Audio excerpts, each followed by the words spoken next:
And so I just want to really just break down my 5 steps for conquering your fears, because fear is another one of those things that starts to hold us back. We've got the idea, we've got the vision, you know where you want to go, you know what you want to achieve, you know how you're going to do it, and we've broken that into constituent parts. But then what starts to happen is, again, fear starts to creep in, and it starts to pull us back to a place that we don't want to be, and it keeps us fixed on the spot, right? And so it's part of what I've been through this too, knowing that I wanted to contribute more.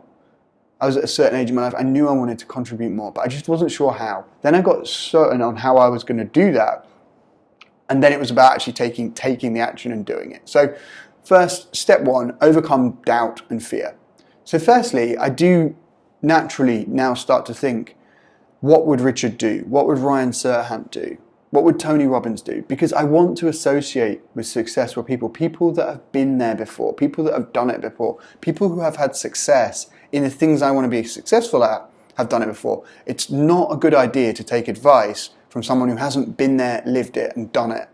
And that is also another common mistake. Taking advice from friends and family, they really want the best for you. They've got the best intentions, but it isn't necessarily the best advice. And so when you're trying to overcome fear and doubt, think and have that person in your mind, that mentor in your mind, and you can start operating and acting as if they would.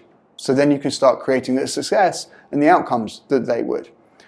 Next, I really want you to focus on your breath. So if you get fear, panic, anxiety, doubts creeping in, and you've got to go do a big pitch, you're going to go raise some capital for your business, or you're going to go and pitch some client to try and invest in your business or buy your product or service, and it's a big deal, right? Like, these things are awesome, and they can be a massive game changer.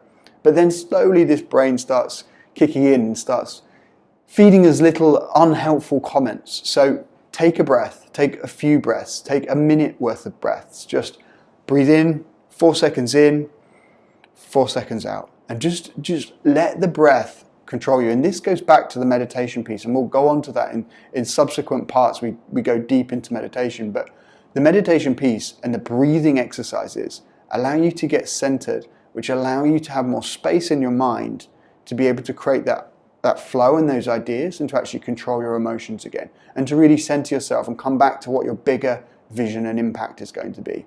So when you start to panic, I really want you to focus on that piece around, what is this all for? What is your bigger, higher, deeper meaning to life? What impact do you want to make?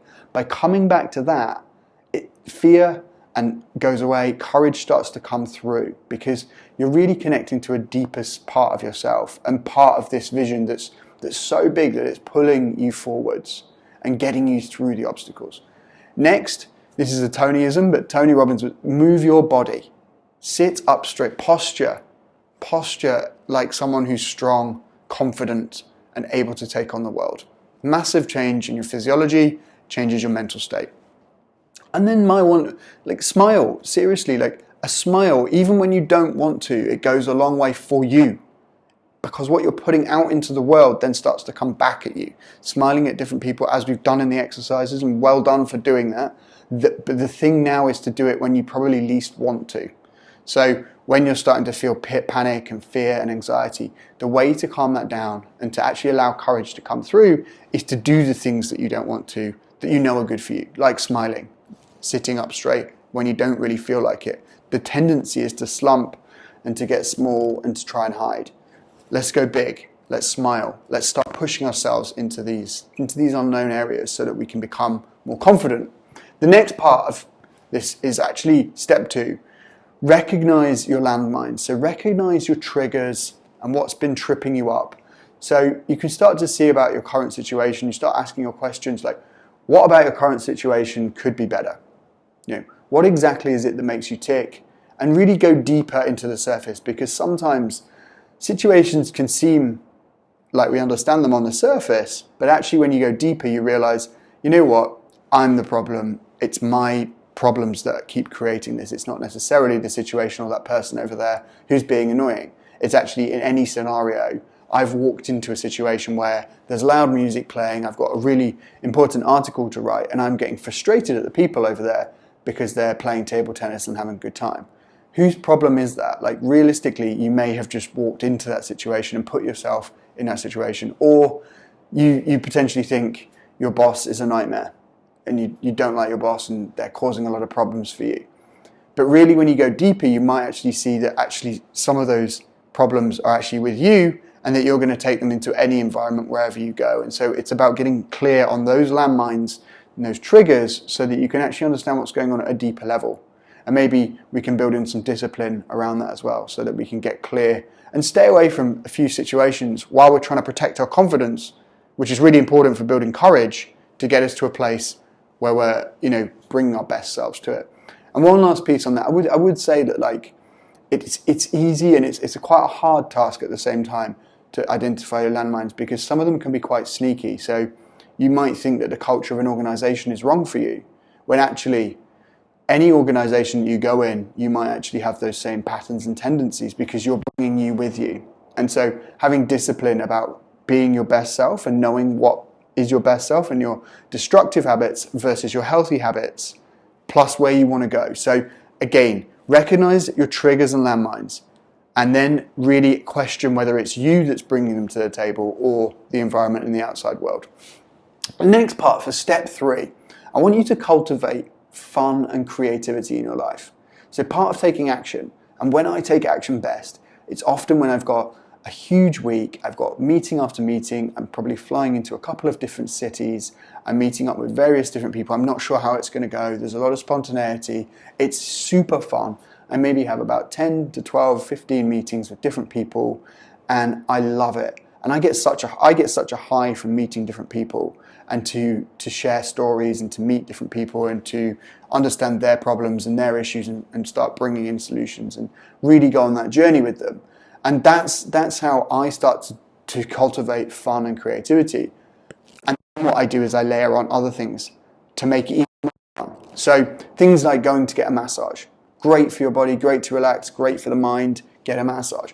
I have a Spotify playlist that's a Be the Lion playlist that I put on when I want to elevate, when I want to go big, when I want to take more action.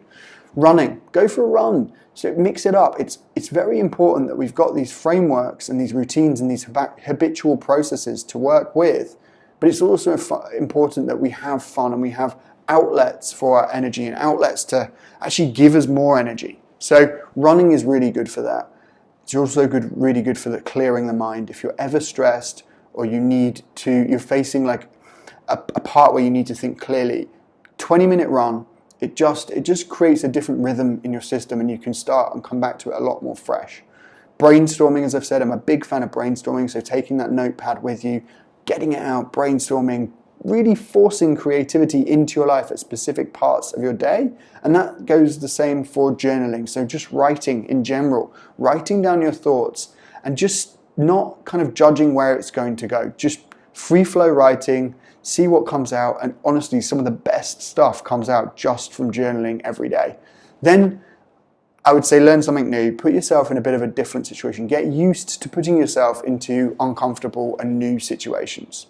And I'm not saying uncomfortable from the sense of like torture or something weird. I'm saying from the sense of uncomfortable that you haven't done it before, and it's getting over that hill of actually going into a new situation. And there may be some uncomfort around that because there's an unknown. So for me, that was learning Muay Thai, going to an MMA gym and taking up Thai kickboxing. And so it was all new. I was very excited about it and I loved the cardio fitness side of it, but did I know what was going to happen in a Muay Thai class? Did I know the process? No, I didn't. It was all new, and now I know all of the exercises that we take, the warm-up routine, then the various different sequences that we go through in order to practice Muay Thai. And that's been a phenomenal practice for me. Meditate, and we're going to touch on this definitely deeply in a couple of the other sections, but meditate and bringing meditation into your daily life, it creates energy, it creates fun, it creates a place for creativity and centeredness. So meditation, finding 10 minutes just to get centered every day or multiple times throughout the day, it's what all the top most successful people do. They've all brought in meditation in some way or another to their daily lives. Smile, I'm going to say it again, smiling is just the way that you start to connect with other people, and I think that's really important. We are a society of humans. Smiling is a game changer. It's a magic source. It's a secret source of joy. take Tim Ferriss's do the opposite, try different things, do the opposite of what you would naturally do, see what the outcomes are, be an experimenter, be an investigator, be a discoverer, be an explorer, do the opposite for a week and see what happens, just so you get, just for the fun of it. I mean, Tim Ferriss is very big on doing really crazy stuff, like just laying down in the middle of Starbucks, just to see what people's reactions would be, see that there's a different vantage point if you're laying on the middle of Starbucks. And what do people do when you do that? And they come up, are you all right, sir? What's going on? Is he collapsed? Or, and it's just about being able to get comfortable in that zone of uncomfortability so you can take bigger action. So do you see, I hope you see that connection there, that it's not just doing weird stuff for the sake of it or putting yourself through uncomfortable and new situations for the sake of it. It's actually to help us force ourselves out and grow. We're growing through this so that when we come to take action, it's less strange for us. It's almost like a muscle that we've trained. So we're able to take a lot more action from that. I would say enjoy the absurdity of life. Again, when I fly into multiple cities and I'm going to help different people and the situations and there's things going on, enjoy the absurdity of life, enjoy the chaos, enjoy the flow and this river of life and this energy that we're in. It is such a beautiful privilege and opportunity to be all part of this together. Get connected to that, get connected to the universal energy and start really feeling your way through life in that kind of parameter. Because when we take a look like macro, what are we really doing? We're spinning around on a big Earth in the middle of the Milky Way, in the middle of a galaxy, in the middle of a universe. Like, it's absurd, right? So connect back to that, enjoy it.